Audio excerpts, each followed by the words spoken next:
Everyone, and welcome to Janet's Craft Corner. Today we are going to be making some of ornaments in our gingerbread ornaments collection. So I'm just going to get started here. First of all, as you can see, I've got everything laid out on the board here. This is a tape board. I have everything laid out for the ornaments that I'm doing. I have it kind of separated by color. I have the gingerbread stuff. I have a couple of black things up here. I have quite a bit of little green stuff here in the middle, and then a lot of red, and then some gray down here at the bottom. And I'm actually going to use two different grays, but the way it ended up laying out, they're a little bit different. So we're going to start with the midnight blue up here because I'm going to do some dotting on it, so I want it to have some time to dry. As you notice, there's a lot of little white pieces laying here off to the side. And that is because I have already painted all of my white pieces, all of the ones that are solid white. Because I do so much painting during the week, and there's so much drying time when using white paint between the layers to make sure that you get a good clean coat. I usually do all of my white painting about once a week.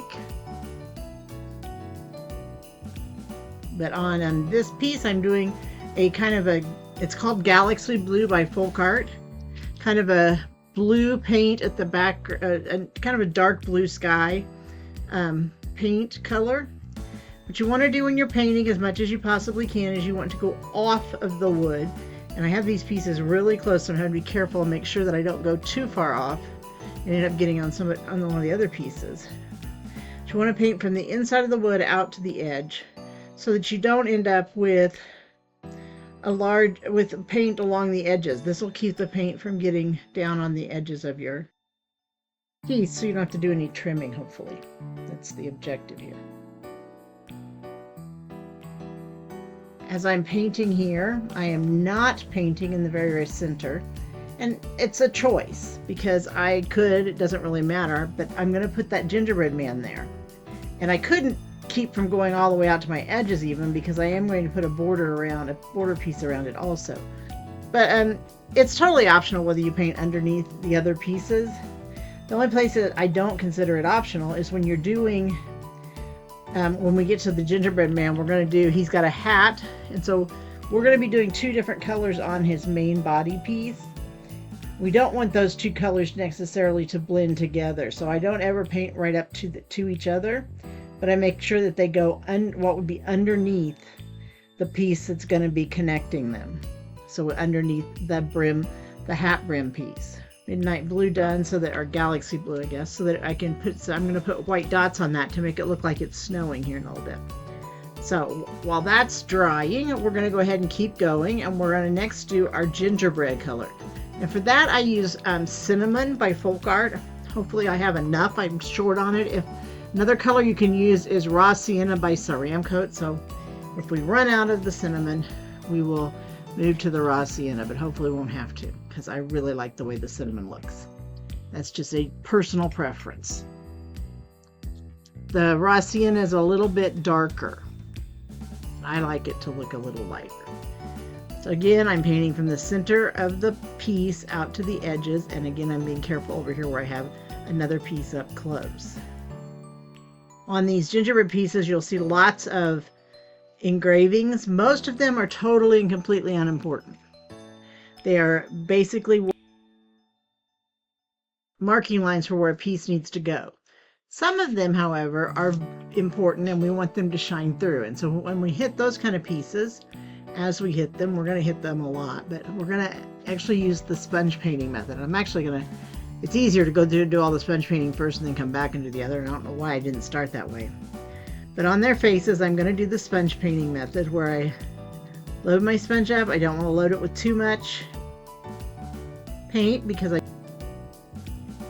I don't want it to go down into the crevices of those indentations. So I'm going to load paint on it and then offload it on my palette. And then I will keep my touch light as I'm filling in wherever I want that paint to be. Like I said, I am only doing that in places that these are things I want to show through. So basically the faces. other indentation, other engraving lines are a little lighter, and they are for the placement of the mainly the white icing pieces. I think that may, well, not all. They're for the placement of pieces that are already cut. So those are not going to have to show through, and so I don't worry about them. I just worry about getting the areas up above.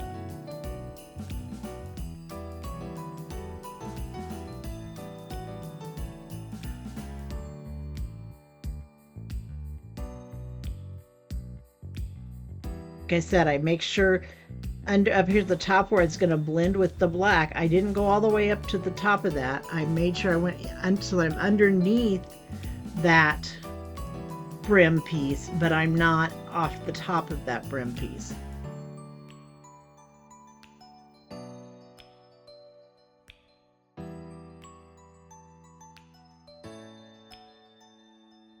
If you get off the edge a little thicker than you want to, like I did right there, you can just use a wet wipe to touch that up, and it's not a big deal.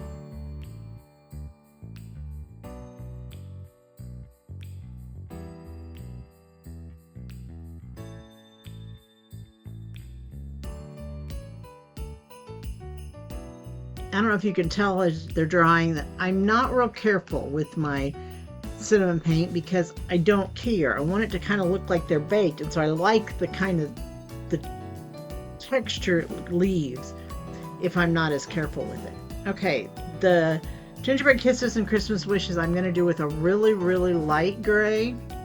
So I'm going to start that one next. Again, because I have words, I'm going to use the sponge painting method to do this one. And just to answer the question before anybody asks it, the sponges that I use are basic makeup sponges. You can buy them just about anywhere. You can order them on Amazon pretty cheap. You can get them at like a Walgreens or a CVS. Any place like that will have them. They're just really simple makeup sponges. They look like this when you start with them. And I cut them usually into quarters to use them, and I then use them at least twice each by turning them over and using each end of them.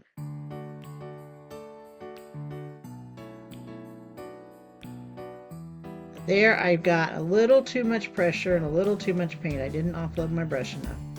And so I'm going to have to use my X-Acto knife to do some touching up here.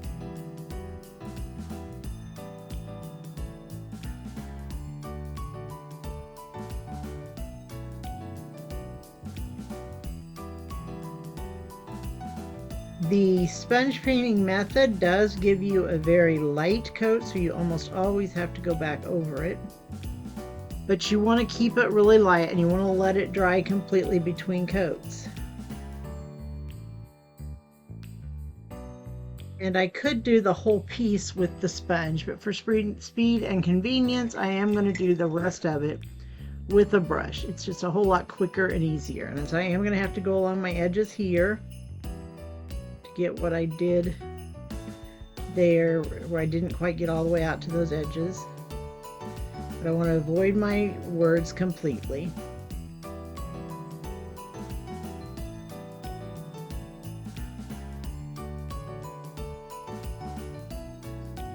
It's just a little bit too close there, and I'm having trouble coming off the edge and getting that edge of that painted. So I'm going to pick that up for a second.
Remember what I said, I got a little bit up in some of these letters, so I'm going to go back with my X-Acto knife.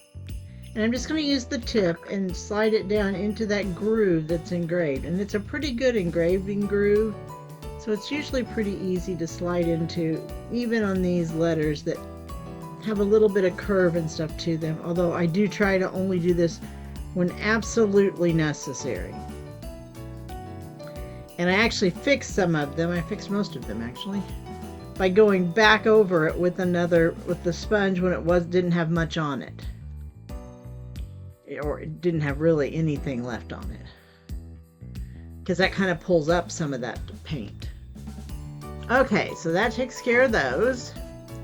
And then our final major background piece is this gingerbread cookie sheet, I guess you'd call it. And I don't know about you, but my cookie sheets aren't that kind of shiny silver, so they're a little bit duller on the gray sides. So I'm gonna get a little bit of a duller gray over here and use it to do them.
And then this piece is just the rim of our cookie sheet, so I'm going to paint that. And again, I'm going to be as careful as possible, but because this is so thin, I'm probably going to end up having to do some border cleaning on this one, because it's just really hard to not end up going off that edge.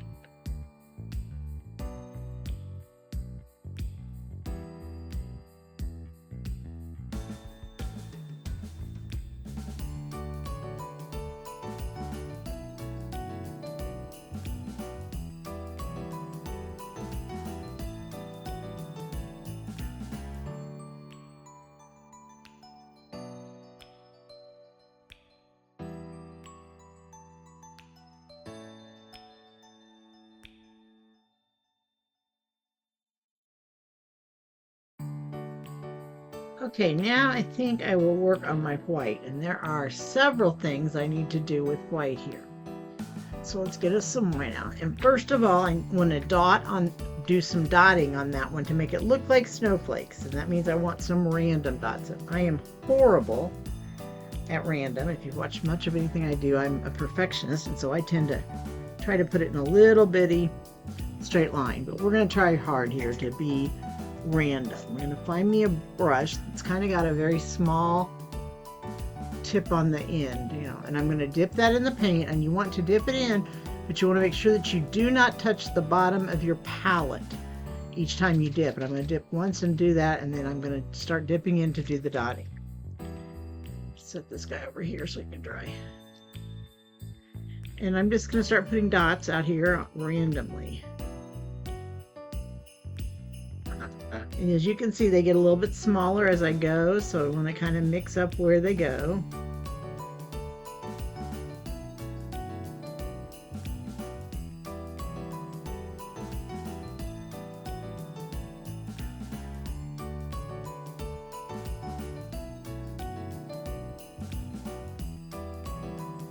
And again, I don't need to go under the gingerbread man, so I can just kind of go up to the edges of where that scoring is, so I know that I've got that area done. And I've got, again, a thing out here, on a border out here, but let's cover in some of it just to be on the safe side.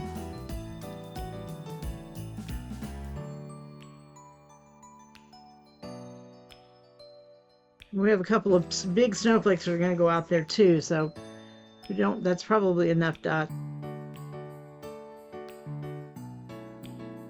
Now then, we've got some striping that has white in it. We have quite a bit of that, so let's look at this. We've got red and white striping here, red and white striping here, and green and white striping here. So we're going to do the stripes there. Now, you have two options when you're doing stripes. Some people say they can't do stripes, so they don't do them. They don't use a paintbrush. They use an acrylic marker. Excuse me. I used to do that, but I've gotten to where with practice I've gotten pretty good at doing the striping. One of the things I do is I always do the lightest color first, so that anything that I go over on will be covered by the darker color. Now that means, it means I gotta be a little more careful with the darker color, right? Sorta. I mean, remember, it's handmade, so we don't care if we're perfect. I've been known to mess up and get the wrong stripe before. That's happened. You just paint back over it with the darker color. By doing the lighter color first, if that does happen, you can just usually manage to paint over it without anybody being able to tell you did it. But just be patient, and this is not horribly hard. You just got to take it nice and slow and easy. These have got good deep score marks between them, so it'll be harder for the paint to run across that line. But it is not impossible, so don't think that they block you in any way.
Okay, that's the white sections of that piece.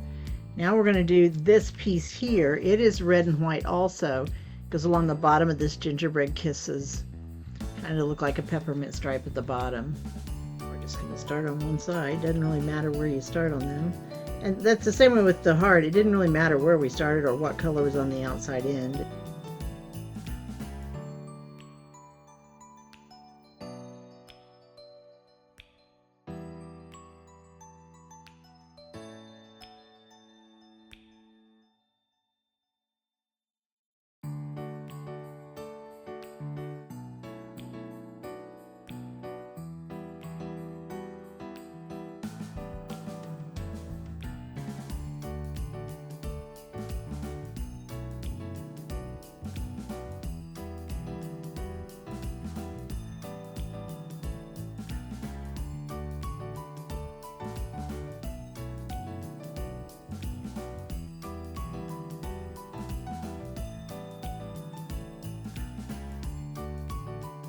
The brush is getting a little loaded too full with the paint because paint just keeps loading on top of and into the paintbrush. So I just cleaned that off with a wipe, and then I'm going to clean it off with my fingers to make sure I get all the residue from the wipe off of there. But That's why I was starting to have trouble getting them to stay within the lines.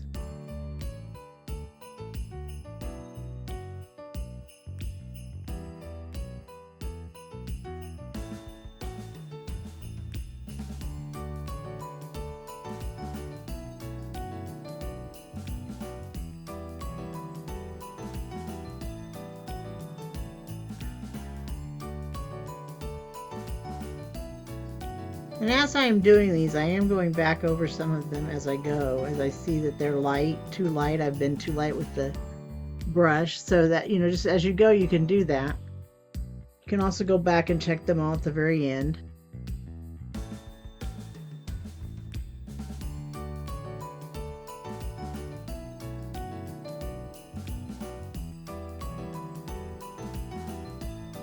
And then finally, our little candy cane over here is green and white, so I'm going to do the white sections of it.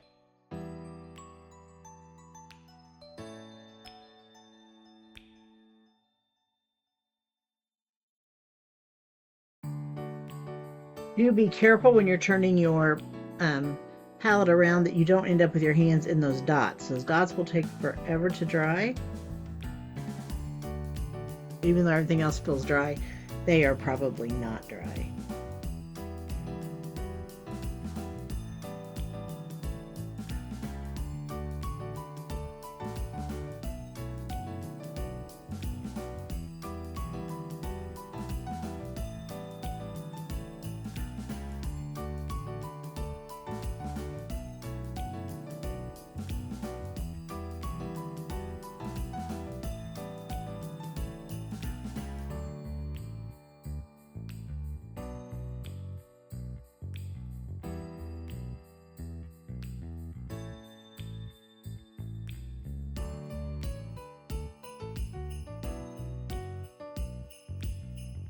Okay, we're going to let those dry for a little bit while we do some of the other things. So we're going to start with our, did my green last, so I'm going to start, I'm going back and get my black. That's a good thing to get at this point.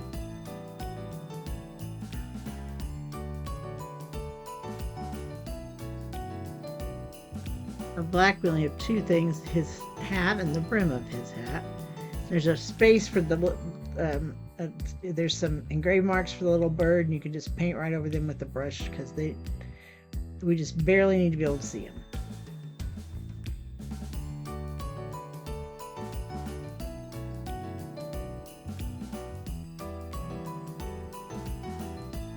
And then the interior of this, and these are you can order these personalized from us. The interior of that rolling pin is brown, but I don't want it to be too brown. So what I'm going to do is a trick where you use a wet wipe to create an acrylic stain. And so you need very little paint. And I'm going to get a wet wipe and I'm just going to touch it in it. And even though I'm going to be painting my handles red, I'm probably going to go on over them just so, because it's really hard to control this along that line. So that it's all the same underneath, I'm going to go right across it. As you start to lighten up, just get a little bit more paint. You can do that staining with just about any color. I used, I think, real brown here, but you can do about any color you want. Okay, so since we did our red first, we're going to paint the red parts before the green parts.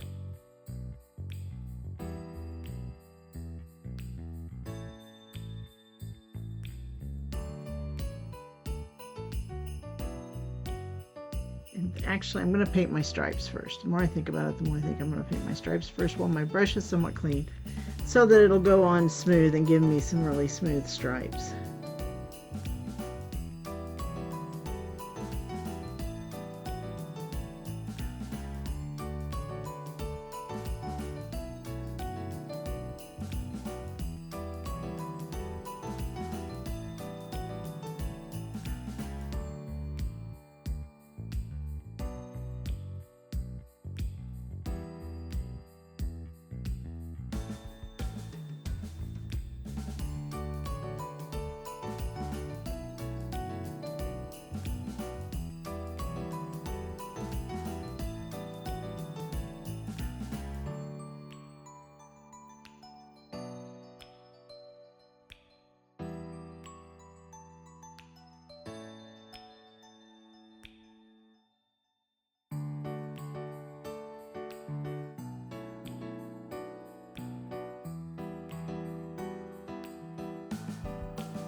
If you're paying attention, you'll notice that I did paint several smaller pieces here with my brush.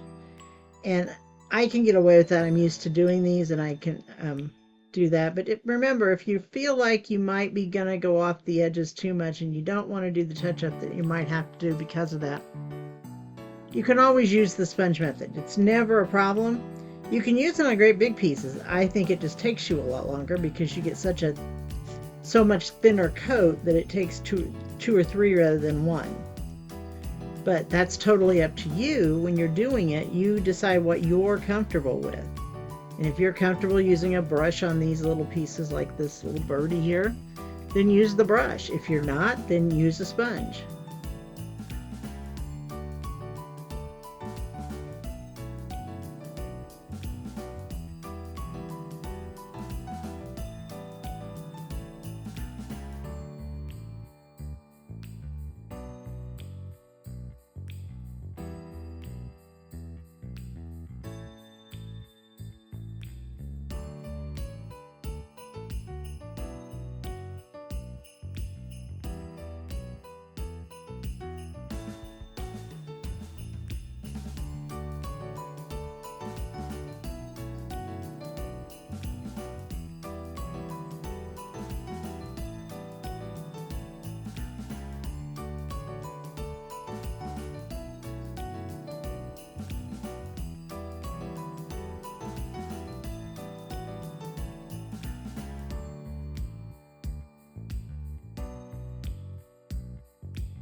Now I'm painting this scarf green and red stripes, but I want to show you what I'm going to do is take this, put it up here.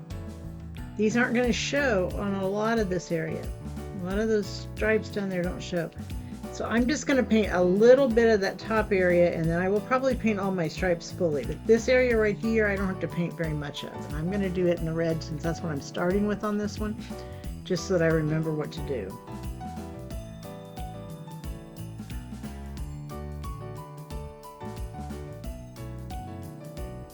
That's probably plenty of area to cover there in that section.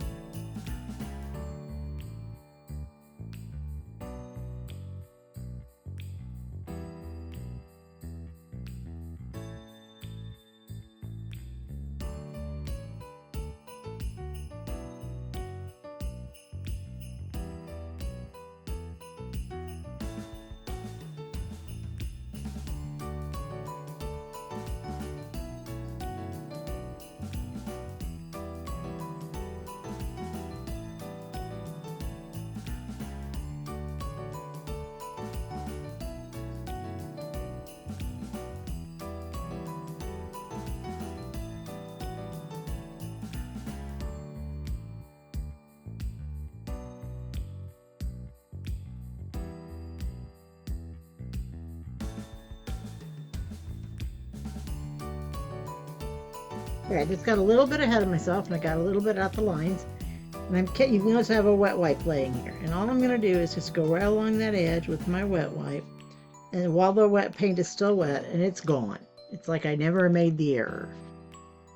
And you can do that on top of the painted version, on the top of a piece of painted area, or on a raw area like I just did. So if we're on the second set of stripes and that happened, we can still do it on that other paint.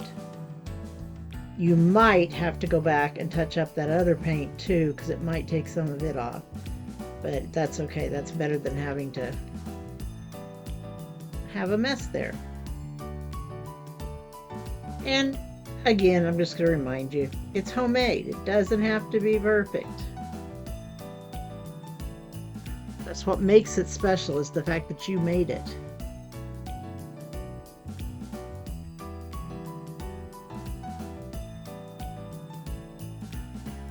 Okay, I think that's all of our red. So now I'm going to do the green. And I'm actually using most of these are Victorian ornaments, so I'm actually using a really light kind of minty green. Not sure if I'm going to like it or not, but we're going to find out.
There again, I got a little outside the lines, and so I used the wet wipe to get that.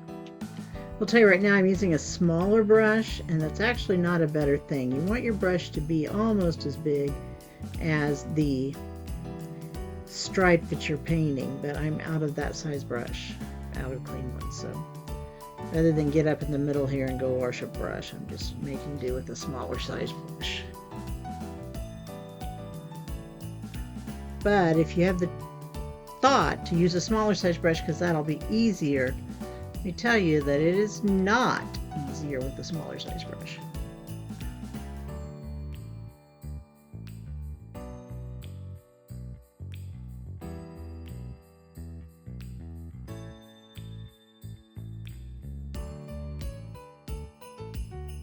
And on these, it's kind of got a cut there that shows you how far over you need to go. Just make sure you go at least to that point. I usually go a little over that point because it's going to be hiding in, whatever I get over that is going to hide underneath that other piece. And I want to make sure that I get it all the way out to what's showing. I just find that's a little bit easier to do than to try to be exact on those areas.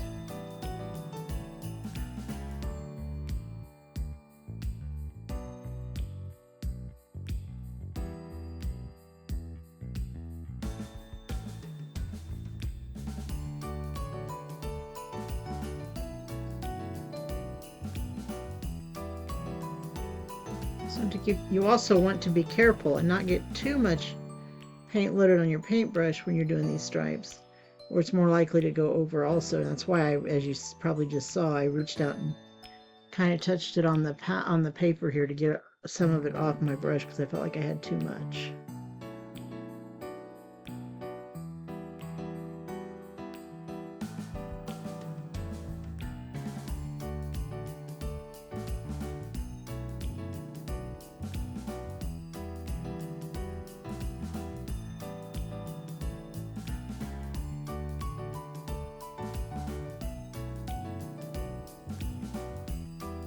And then I have gotten a small enough brush here, even the buttons I'm going to do with the brush, I'm just going to be very careful.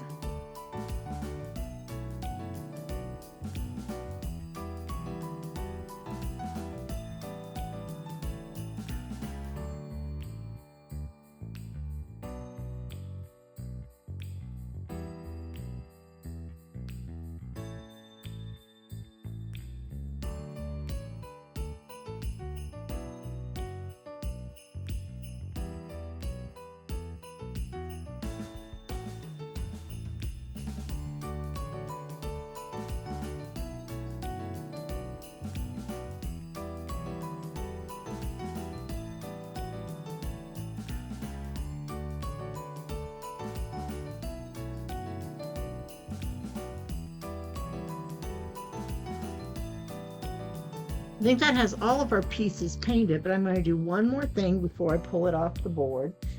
And that is on all of my gingerbread men, I'm going to use an acrylic marker, and I'm priming it over here. And I'm just going to kind of fill in their eyelashes. You could do this with a brush, but I prefer the acrylic marker. or eyes, whichever they have. Some of them have closed eyes, which gives you just see the eyelashes basically. And then some of them have wide open eyes. That's what these. And you can use a brush, or you can use the tip and do like your dots, like you did on the we did on this round heart-shaped ornament over here for the background. But I prefer the marker. I just think I have a little bit more control with the marker. When you paint, especially with the really deep engraves like these eyelashes are, it will fill. There's just absolutely no way to avoid that with those deep engraves. And then the other thing I do with the markers is I use a red marker to do the little hearts. To do the little hearts at the ends of their mouths.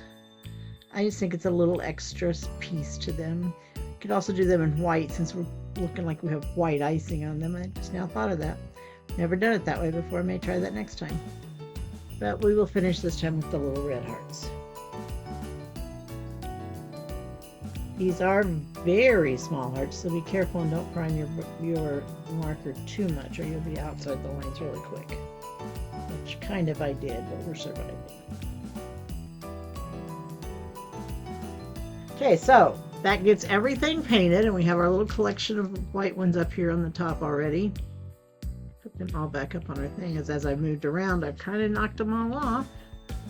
Okay, so I'm going to pull things off and lay them off to the side so that we can start doing our gluing. Now, if this is the first time you've watched us, you know that you don't know what a glue I use. So I'm going to tell you, I use the Precision Art Glue. I get mine from Amazon, although I did see it at Hobby Lobby the other day. It's the first time I've seen it there. You can get it a lot of different places, I'm sure. But like I said, I get mine at Amazon. We kind of live out in the middle of nowhere, so Amazon's a lot easier than most things. And it is, I like it because it is a good strong glue. It holds well, but it doesn't hold really super quickly. So it gives me time to kind of reposition, make sure I have my piece in line where I want it. And with the ones that have got you can buy some of these kits with the glue already on the back, and it's just peel it. They call it peel and stick. And I really absolutely hate those because they give you absolutely no movement for your piece when you're laying it down. You've got to get it down in the right place. And I don't have the steady hand to do that. So at least for me, that is not a good option. The Precision Art Glue, what's good about it too is that it dries clear. So if I get it outside, if it squirts out along the edges or something, that's okay. Oops, I forgot his beak. I'm going to go back and get that with a marker here in about 10 seconds.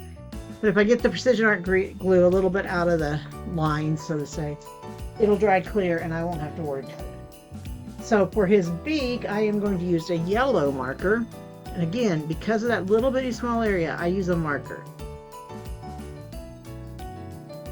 And he's got an eye also, so I'll get my black marker back out here too.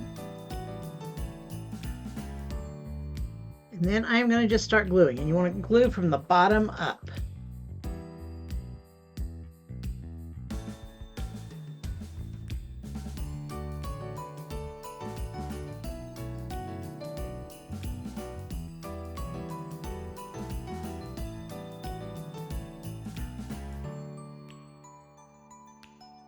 Not going to glue my hearts and my little icing pieces on yet because I want to get everything glued, and then I want to lay those out and make sure that I've got the right icing pieces and the right hearts on the right gingerbread men.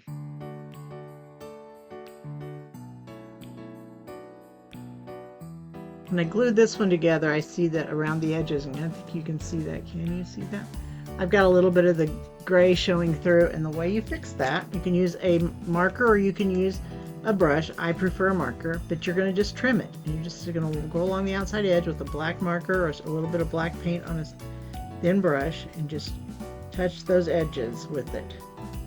And as long as you come from the bottom up, you can go right up to the outside edge. You can go right up to the top edge. It won't matter. It won't come over the top. So I prefer the marker because I feel like I have a little bit more control. But you can use either, just a matter of what you like and what you have. I guess went off the screen, didn't I? I try hard not to do that, but it's hard sometimes.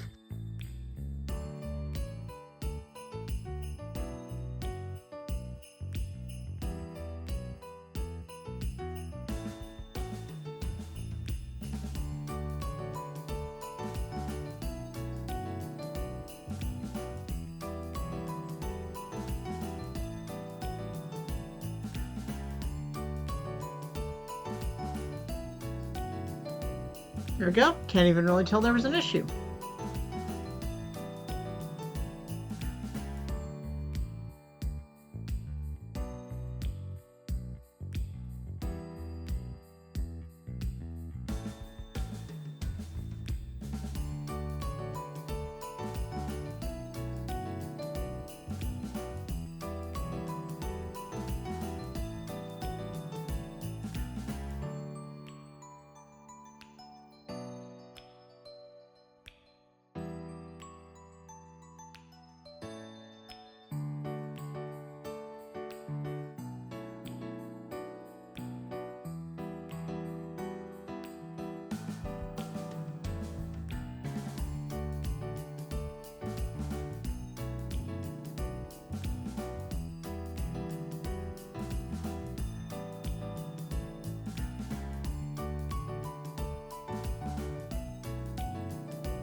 When you have done dotting underneath a piece, you do want to kind of hold it, a little bit of pressure on it for a few seconds, just to make sure that it seals around those dots, because they're a little bit thicker and they make it a little harder for it to hold.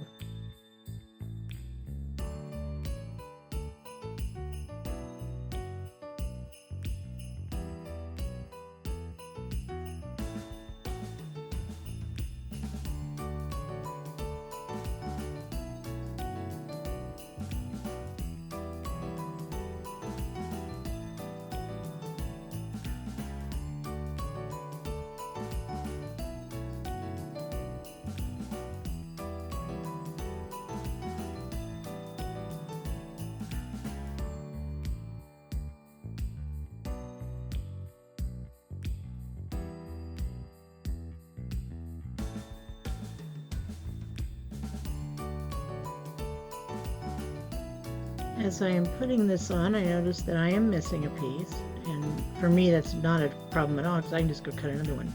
But it's not a problem for you either, because you can just send me an email and I will be glad to cut you another one. So if you're missing a piece, and I think I had this piece when I checked it earlier, but somehow I've lost it in the process. But if you come out missing a piece, and for me it's this, there's a piece that makes the archway of this door, then just send me an email and we will be glad to cut you a new piece and send it out to you. Never a problem at all. There's a lot of little pieces here, and it's really easy to lose one in the process. So don't ever feel like you can't ask. But do remember, you should probably check when you first get your order to make sure that all your pieces are there, so that you have them all when you want to start painting. You'll notice on this piece, they don't cover up those windows. There's nothing behind those windows. It's cut through on both pieces, both the trim piece and the back piece. And that makes it, when you put it on the tree, it's going to make it really pretty if you put a light behind them, because it'll shine through those windows in that doorway. And you can see me sliding this on here. Like I said, I love this glue because you can do that. You can slide it a little bit to get it where it's supposed to be. I decided to do this one all white. I think I may regret that. I may do another one later. But I do with an actual gingerbread background, just the trims are in white. But it looks fine all white too. I guess it shows you some of the options you have. You can get away with a lot of different color combinations, and it doesn't even have to be gingerbread. You could do it as a black house or a green or a blue house. It doesn't matter.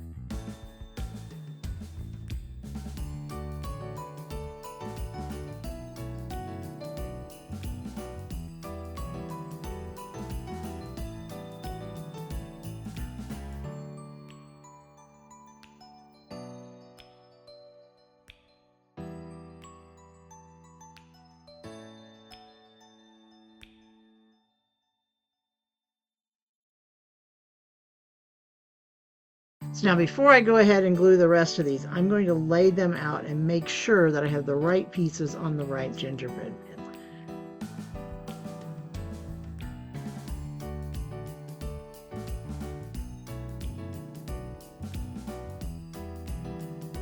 Looks like I'm missing a couple little hearts too. I had this laying out too long, didn't I? I don't know.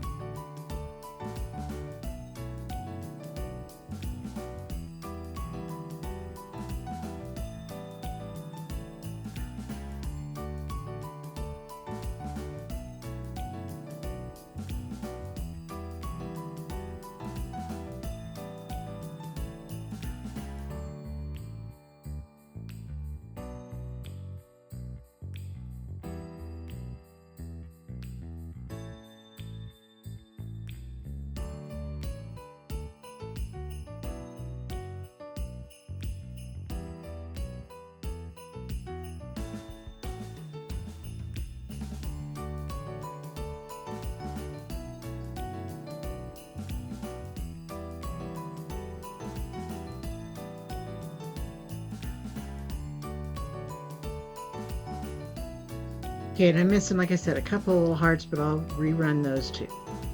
Okay, so now then we're just going to glue all these pieces the same way we glued everything else, but we just wanted to make sure that we had the right little strands in the right places. And if you were paying attention as I was laying it out, there were several times where I put it one place and then ended up moving it because it wasn't quite 100% right there.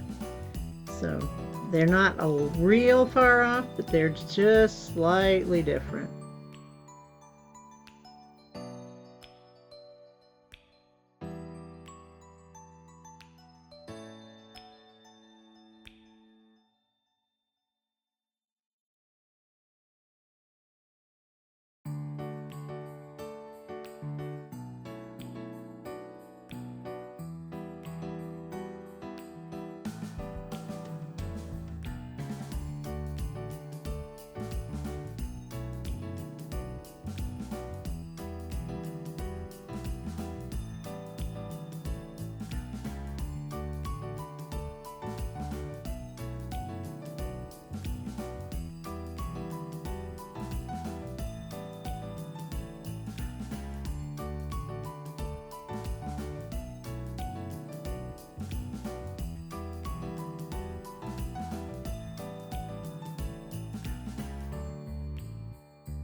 And there we go.